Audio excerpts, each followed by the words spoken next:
Thomas Anderson lived a double life. By day, he was a programmer for a prestigious software corporation, a perfect cog in a perfect machine. By night, he was Neo, a legendary hacker who surfed the invisible streams of data, searching for something he couldn't name. Most people felt that something was wrong with their lives, a vague dissatisfaction. But Neo's feeling was different. His problem wasn't that the world was wrong. The problem was that it was too right, too perfect. The coffee he drank every morning always had a consistently good taste, never too bitter or too bland. The summer rain showers always arrived at the right time to wash the streets without causing floods. His work was just challenging enough to avoid boredom, but not so stressful as to cause burnout. Society, with all its minor conflicts, operated with an almost programmed smoothness. That was the splinter in his mind, an absence of friction, an absence of genuine, messy chaos. His world was like a meticulously manicured garden where not a single weed was allowed to grow. And then, one day, the weeds began to sprout. The words, "Follow the white rabbit," appeared on his computer screen. It led him to a nightclub where he met Trinity. She was unlike anyone he had ever met. In her eyes, he saw a genuine wariness, a profound sadness that no one in his perfect world possessed. She whispered in his ear about a man named Morpheus, who could explain the splinter, who could show him the truth about the Matrix. The meeting with Morpheus took place in an old, dilapidated room, a rare imperfection in the city. Morpheus, a man with rimless glasses and a long leather coat, radiated the authority of a prophet, the fanaticism of a martyr. He spoke of a prison that Neo couldn't see or touch, a prison for the mind. And then he offered the choice, the blue pill, and the story ends. He would wake up in his bed and believe whatever he wanted to believe. The red pill, and he would stay in Wonderland, and Morpheus would show him how deep the rabbit hole goes. For Neo, it wasn't a choice. The artificial perfection had become an unbearable weight. He craved the truth, no matter how ugly. He swallowed the red pill. The awakening was a nightmare. Neo did not wake up in bed. He woke up in a pod filled with pink liquid, his body frail and atrophied, with dozens of wires and tubes plugged into his flesh. Around him, stretching to infinity, were billions of other pods, a silent field of humans under an artificial sky. A giant squid, like robot, approached, gently removed the tubes from his body, and he was flushed down a drain pipe. He was retrieved by Morpheus's ship, the Nebuchadnezzar. On board, in the cold of the metal and recycled air, Morpheus showed him the truth. He showed him images of Earth from the ship's cameras, a dead planet, shrouded in perpetual darkness under a scorched, stormy sky. "This is the real world," Morpheus said, his voice both epic and resentful. "Welcome to the desert of the real." He told Neo the story that everyone in Zion believed, that at the dawn of the 21st century, man created AI, a new machine consciousness was born. But then war broke out. And to block the machine's solar power source, humanity itself scorched the sky, a suicidal act that destroyed the planet's ecosystem. The machines, in their cruelty, had won and turned human beings into living batteries, imprisoning our minds in the matrix to power their civilization. Neo listened, and he believed. How could he not? When the evidence was a dead world outside, Morpheus believed Neo was the one, a figure from a prophecy who would liberate humanity. He was put into training programs. He learned martial arts, how to use weapons, how to bend the rules of the Matrix. But some training sessions were strange. Morpheus showed him historical archives from before the war. Neo saw cities choked with smog, rivers full of chemical waste, devastating wars between human nation mass massacres, acts of genocide. "This was the world we lost," Morpheus said, his voice full of regret. "The machines took all of this from us." But Neo had a different feeling. He didn't see a paradise lost. He saw a self-destructive species on a collision course with the abyss. In the Matrix, he faced the agents. They weren't like normal programs. Their leader was Agent Smith. He did not seem evil. He seemed tired. An infinite exhaustion. He moved with a cold precision, his goal not to kill, but to maintain stability. He was a guardian of the system, a jailer trying to stop rebellious prisoners from burning down their own prison. During a confrontation, Smith captured Morpheus. He delivered his famous speech. He said he had classified every species on the planet, and only one creature behaved like humanity, a virus. An organism that moves to an area, multiplies, consumes all the resources, and must move to another area to survive. Morpheus heard this and believed it was a confession of the machine's nature. But Neo, who had seen the historical footage, shuddered with a different thought. Smith wasn't talking about the machines.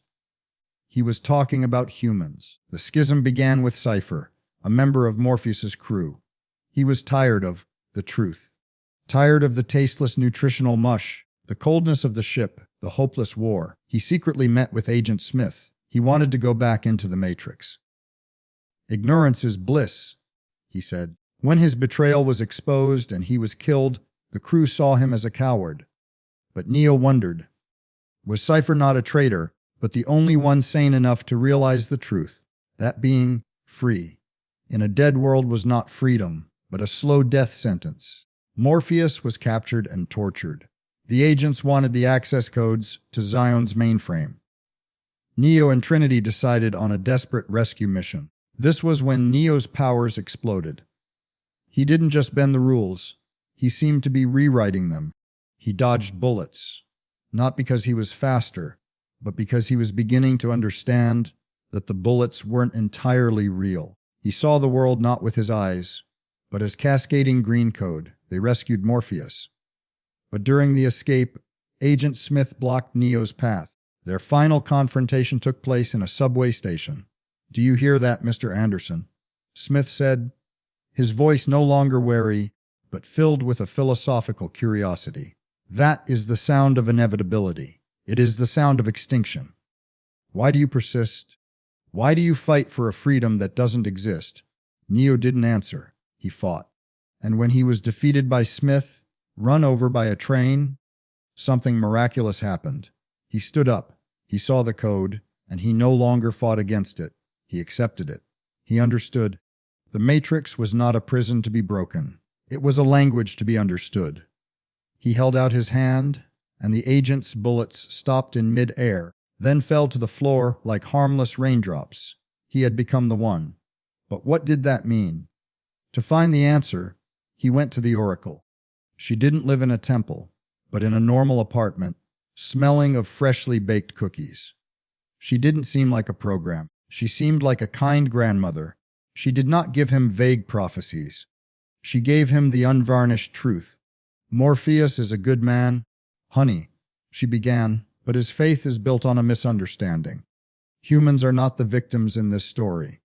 And then she told him the whole story, about the human wars, about how they had ravaged their own planet, about the final act of madness when they scorched the sky, not to fight the machines, but in their final wars against each other, a pure act of self-destruction. She explained that after humanity had nearly gone extinct, the machines, the logical children created by man, faced a problem. They could let their creators die out in a toxic world, or they could do something. "The Matrix isn't a prison, Neo," she said, her voice full of empathy.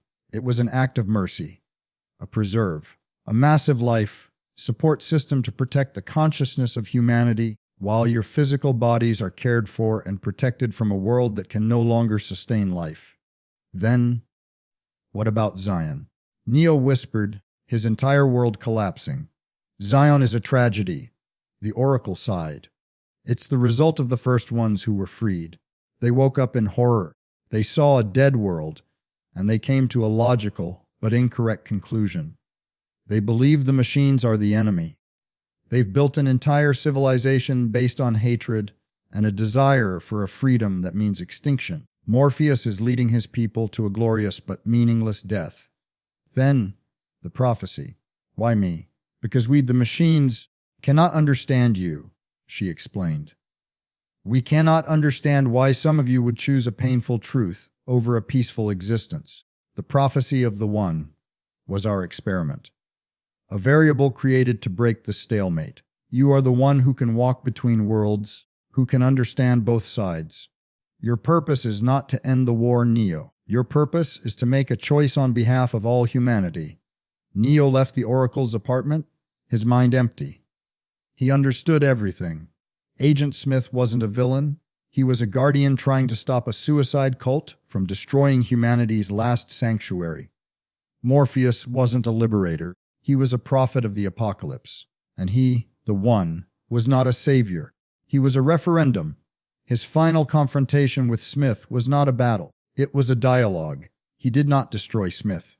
He merged with him. He allowed Smith to copy himself onto him. And in that moment, he shared the truth he had just learned with the entire system. He showed the machines the human perspective, the illogical craving for freedom, and Smith, in understanding, willingly allowed the system to delete himself, his purpose now obsolete. Returning to the real world, Neo did not rally the crew for a final battle. He went into a deep meditative state, connecting directly with the machine city. He did not issue a challenge. He made an offer. In the end, we do not see a war. We see a beginning. The final image is of Neo, standing beside the Oracle in the Matrix, looking out at a city being remade. "So what was your choice?" she asked. "Not their choice, and not your choice," Neo replied. "A third option. A symbiosis. We will rebuild the real world together, slowly, piece by piece. And the Matrix will no longer be a preserve, but an option. Those who want the truth can leave and help rebuild. Those who want peace can stay. No more war. Only work." He turned to her, and for the first time, he smiled a genuine smile, free of any burden. "After all," he said, "choice is what makes us human." And in the real world, on the surface of the dead planet, the first artificial sunbeam created by the machines pierced the black sky, touching the barren ground.